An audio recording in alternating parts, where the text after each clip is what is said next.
خاندان کے کچھ افراد تھے جن میں بیوی بچے زیادہ تھے، عورتیں زیادہ تھیں، ان کو لے کر چلے اور پھر راستے میں مطلب وہ شہید ہو گئے.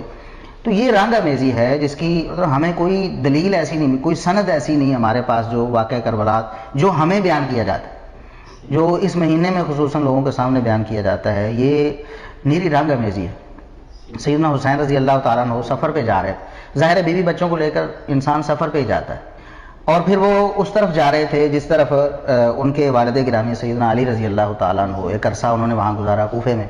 اسی راستے پہ وہ جا رہے تھے، اور راستے میں کیا ہوا ہے کہ کچھ لوگوں نے انہیں شہید کر دیا. انہوں نے دیکھا کہ آ رہے ہیں اور نہتے ہیں، بیوی بچے ساتھ ہیں، اکیلے ہیں، ہمیں ایک موقع مل رہا ہے، اس کو انہوں نے اویل کیا اور سیدنا حسین رضی اللہ تعالیٰ عنہ کو شہید کر دیا. اور الزام پھر اس خانوادے پہ لگایا جس کو وہ بدنام کرنا چاہتے تھے. سیدنا معاویہ رضی اللہ تعالیٰ عنہ سے سیدنا حسن رضی اللہ تعالیٰ عنہ نے صلح کی، تو ایک گروہ ایسا تھا جسے یہ پسند نہیں تھا. اس کے ہاتھ پہ اللہ اور اس کے رسول کی بیعت کی ہوئی اور وہ توڑی نہیں ہے. سیدنا حسین رضی اللہ تعالیٰ عنہ کی شہادت اگر اس کے ہاتھوں ہوئی ہوتی تو عبداللہ بن عمر رضی اللہ تعالیٰ عنہ تو اس بیعت کو فوراً توڑ دیا. یہ ایک اس کا پس منظر پھر جوڑتے ہوئے ظاہر ہے کہ کچھ لوگوں کا مقصد ہے کہ نبی کریم صلی اللہ علیہ وسلم کے جو جانسار صحابہ تھے ان کے بارے میں لوگوں کو بدظن کیا جائے. پھر جب وہ ایک شخص پر الزام لگاتے ہیں، پھر ان کے والد گرامی سیدنا معاویہ رضی اللہ تعالیٰ عنہ، ان پہ بات آتی ہے کہ انہوں نے اسے نامزد کیا تھا. بھی حضرت حسین رضی اللہ عنہ کو یزید کا دشمن بنا کے، مخالف بنا کے پیش کرتے ہیں. ان لوگوں سے میں کئی سالوں سے ایک سوال کرتا آ رہا ہوں، لیکن آج تک کوئی بھی شخص اس کا جواب دینے سے عاجز ہے.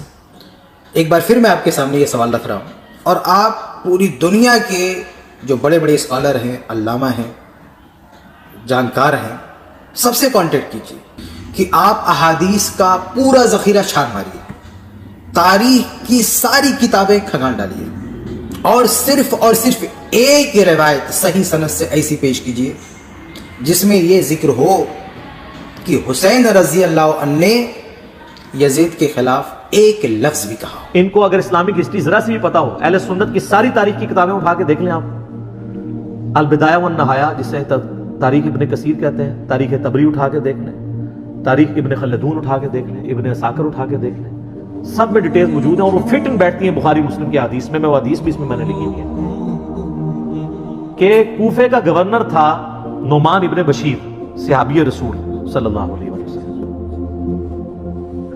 جب حضرت حسین علیہ السلام کے بارے میں پتا چلا یزید کو کہ یہ آ رہے ہیں وہاں پہ اور کوفے سے یہ ایک قیام کریں گے اور دعوت حق لانچ کریں گے، سب سے پہلا اس نے ڈیسیژن کیا کہ نعمان ابن بشیر کو کوفے کے گورنری سے ہٹا دیا. یہیں سے اس کی 2 نمبری شروع ہو گئی ہے. ٹھیک ہے، یہ کہتے ہیں پروف دیں. پروف آپ کو پتا ہے کیا ہے؟ اس لیے کہ نعمان ابن بشیر صحابی تھے، ان کو پتا تھا حضرت حسین کے ساتھ تو میں کوئی نیگیٹو نہیں کر سکتا، تو نرم رویہ رکھتے تھے. اور عبید اللہ ابن زیاد کو اس نے بھیجا. عبید اللہ ابن زیاد ایک ظالم آدمی تھا. صحیح بخاری میں انٹرنیشنل نمبر کے مطابق 3748 نمبر حدیث ہے کہ حضرت حسین ابن علی کا سر کاٹ کر عبید اللہ ابن زیاد کے سامنے تشت میں لا کے پیش کیا گیا. اللہ کی لعنت ہو، تمام فرشتوں کی لعنت ہو، تمام لعنت کرنے والوں کی لعنت ہو جن لوگوں نے حسین ابن علی کو اس طریقے سے شہید کیا. یہ صحیح بخاری شریف ہے 3748 انٹرنیشنل نمبر کے مطابق، جس میں امام بخاری نے حسین کے ساتھ علیہ السلام لکھا ہے. اور آپ لوگوں کے پیٹ میں آج تک درد ہو رہی ہے. دارالاسلام والوں نے تحریف کر کے علیہ السلام کاٹ دیا اس میں سے، لیکن سعودیہ کا جو مکتبہ تو شامل ہے اس میں موجود ہے. دارالکتب العلمیہ کا جو بیروت کا چھپا ہوا ہے اس میں موجود ہے. اور اہل حدیث کی جو سب سے بڑی سائٹ ہے حدیث کی کتابوں کی sunna.com، اس میں موجود ہے. اسلام 360 میں موجود ہے، اور اس میں بھی عربی میں علیہ السلام ہے، اردو میں مولوی نے رضی اللہ تعالیٰ عنہ کیا ہوا ہے. تحریف، یہ ہے تحریف.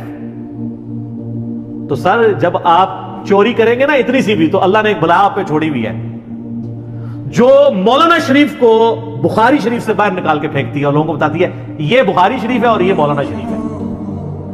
حسین ابن علی کا سر کاٹ کے سامنے رکھا گیا، اس نے کچھ کلام کیا تو حضرت انس ابن مالک پاس کھڑے تھے، تڑپ اٹھے. انہوں نے کہا سب سے زیادہ رسول اللہ کے ہم شکل حسین ابن علی تھے.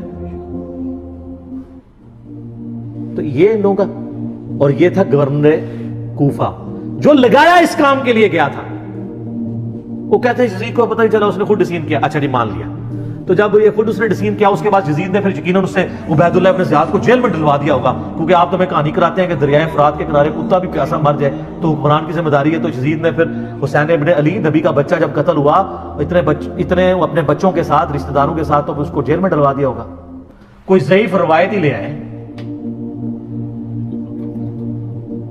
اور اگلے دن میں ایک مولوی کو سن رہا تھا، وہ کہتا ہے آپ کو پتا ہے حسین سے لڑنے کے لیے جو آیا تھا وہ کون تھا؟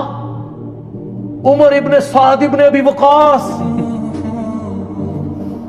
یہ اسی طریقے سے میں کہوں کہ وہ طوفان نوح کے اندر جو غرق ہو گیا، آپ کو پتا ہے کون تھا؟ وہ حضرت نوح کا بیٹا تھا. تو انو میں ہی چپیڑ مار سکنا.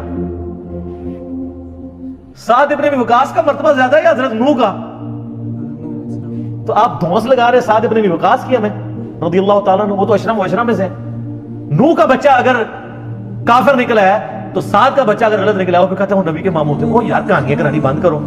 یہ اسی طریقے سے کہ وہ ترک رفع دہن پہ کہتے ہیں ابن مسعود کا مرتبہ آپ کو پتا ہے؟ او ابن مسعود کا مرتبہ پتا ہے؟ ابن مسعود سے پہلے وہ ثابت بھی ہو، پھر اگلی بار مرتبے ہوں گے. ناموں کا روب. سعد ابن ابی وقاص تو سر آپ کو، ہمارے تو وہ لیڈر ہیں. میں نے کتنی حدیثیں پیش کی ہیں. صحیح مسلم میں حدیث ہے 6220. انہوں نے تو حضرت معاویہ کے ساتھ پھٹا لے لیا تھا جب حضرت علی پہ سب و شتم کروانے لگے تھے. سعد ابن ابی وقاص جیسا تو شیعان علی کوئی نہیں تھا. آپ ہمیں بتا رہے ہیں اس کا بیٹا تھا. اس کے بیٹے کے کرتوت بھی صحیح مسلم میں موجود ہے.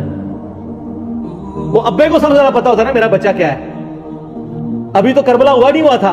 صحیح مسلم اٹھا کے آپ جا کے نا عمر ابن سعد لکھیں اور صحیح مسلم کو سلیکٹ کریں تو حدیث آئے گی کہ حضرت سعد ابن ابی وقاص بیٹھے ہوئے تھے، ان کے سامنے ایک اونٹ سوار آیا. تو ساتھی کہتے ہیں کہ حضرت سعد ابن وقاص نے کہا اے اللہ اس اونٹ سوار کے شر سے میں تیری پناہ میں آتا ہوں. اور جب وہ اترا تو ان کا بیٹا تھا عمر ابن سعد. سعد ابن وقاص تو اپنی زندگی میں اپنے بیٹے کو شیطان کی طرح سمجھتے ہوئے وہ اللہ کے حضور جو ہے وہ پناہ مانگا کرتے تھے. اور دیکھ لیں سعد کی پھر کرامت ویژن دیکھ لیں. اور وہ آگے کہتے ہیں ابا جی سارے لوگ خلافت میں آپ بھی کوئی حصہ لے لیں، کوئی گورنر شورنر بن جائے. شروع تو ہی لالچی سی اور اسی کو رہ کی لالچ دی تھی. میں بتا رہا ہوں تاریخ اسلام میں جو باتیں ہیں نا آل امیہ کی بدماشیوں کو ہائی لائٹ کرتی ہیں، فٹ ان بیٹھتی ہیں بخاری مسلم. یہ لشکر لے کے آیا تھا حضرت حسین ابن علی کے خلاف لالچ میں. اس کا اثر کیا ہوگا بعد؟ تو یہ پورا پلان ہوا تھا. اور اگر کہتے ہیں نہیں یہ حساسی طور پہ ہو گیا تو بعد میں پھر سزا دینی چاہیے تھی. وہ سزا نہیں دی ہے. الٹا اس کے اوپر آپ کو پتا ہے مدینے والوں نے بیعت توڑ دی تھی یزید کی. حالانکہ وہ پہلے بھی تلوار کے زور پہ لی تھی حضرت معاویہ نے رضی اللہ تعالیٰ. ہم تو رضی اللہ عنہ ہی کہیں گے، ہماری مجبوری ہے. سانو نبی دا منہ ماردا ہے تو انو نبی دا منہ نہیں ماردا تو آج تک یزید دی وکالت کر رہے ہوں. لیکن ہم صرف نبی علیہ السلام کو دیکھنے کی وجہ سے احترام کرتے ہوئے رضی اللہ عنہ کہتے تھے. یہ فرق ہے علی کے شیعہ میں اور معاویہ کے شیعہ میں. علی کے شیعہ پھر ایسے ہوتے ہیں، شیعہ پولیٹیکل ٹرم. تو اہل مدینہ نے بیعت توڑ دی، جو یہ پیش کرتے ہیں بخاری مسلم سے کہ عبداللہ بن عمر لوگوں کو سمجھاتے تھے یزید کی بیعت نہ توڑو. تو وہ جو جن لوگوں کو سمجھا رہے تھے انہوں نے انجینئر صاحب کی ویڈیوز دیکھ کے بیعت توڑی تھی. وہ کون تھے؟ وہ بریلوی تھے، دیوبندی تھے، اہل حدیث تھے، شیعہ تھے. کون تھے؟ صحابہ اور تابعین تھے جو بیعت توڑ رہے تھے. تو اس سے یہ بھی تو ثابت ہوتا ہے جس طرح آپ کہتے ہیں جی وہ پگڑی پہ مسا ہو جاتا ہے تو پھر جرابوں پہ بھی ہو جائے گا، کیونکہ پگڑی بھی کپڑے کی ہوتی ہے، جرابیں بھی کپڑے کی. تو اس سے پگڑی بھی تو ثابت ہوتی ہے. آپ تو ننگے سر نماز پڑھتے ہیں، آپ تو لال رومال رکھتے ہیں، تو پگڑی بھی تو ثابت ہوتی ہے. تو وہ جو بیعت توڑ رہے تھے وہ کون تھے؟ صحابہ اور تابعین تھے. حضرت نے وہ ان کو روکتے تھے، اس لیے روکتے تھے کہ ان کو پتا تھا کہ جب یہ بیعت توڑیں گے تو ان کے ساتھ وہی کچھ ہوگا. اور اسی وجہ سے حضرت حسین کو بھی ابن عمر سمجھایا کرتے تھے. میرا یوٹیوب پہ کلپ بھی ہے یہ جو ایک انہوں نے ایک اور وہ چھوڑی ہوئی ہے نا بات کہ جی وہ حضرت حسین نے 3 شرائط رکھ دی تھی. اتنی بڑی کہانی کرائی ہے، اس کے اوپر میرا کلپ موجود ہے. میں تو اس پہ گھنٹوں زبانی بول سکتا ہوں. تو پھر جب وہ بیعت توڑی ہے تو اس نے مدینے کے اوپر چڑھائی کروا کے واقعہ ہرا ہوا. بخاری مسلم میں درجنوں حدیث ہے کس طرح قتل و غارت ہوا، عورتوں کی عصمت دری ہوئی. اور پھر ساتھ ہی اس کے بعد خانہ کعبے کے اوپر چڑھائی کی، کیونکہ عبداللہ ابن زبیر بھی نہیں بیعت کر رہے تھے یزید کی. خانہ کعبہ کا غلاف اور ایک دیوار ڈیمیج ہو گئی. پھر یزید مر گیا تو پھر حضرت ابن زبیر نے کہا تمہارا شیطان مر چکا ہے، واپس جاؤ. پھر وہ واپس گئے. پھر 9 سال تک ابن زبیر نے خلافت قائم کی مکے کے اندر اور مدینے کے اندر. حضرت حسین ابن علی کے بعد ان کو خلافت کا ایک موقع ملا. تو اس طریقے سے یہ چیزیں بالکل کلیئر ہیں. لیکن وہ بات میں مولانا اسحاق صاحب والی کروں گا کہ بات اس لیے سمجھ نہیں آتی کہ آپ یزید سے شروع کرتے ہیں. جب تک آپ بات پیچھے سے شروع نہیں کریں گے آپ کو بات سمجھ نہیں آئے گی. اگر آپ 1857 کی جنگ آزادی کو نہیں سمجھیں گے آپ کو 1947 میں دو قومی نظریہ سمجھ میں نہیں آئے گا.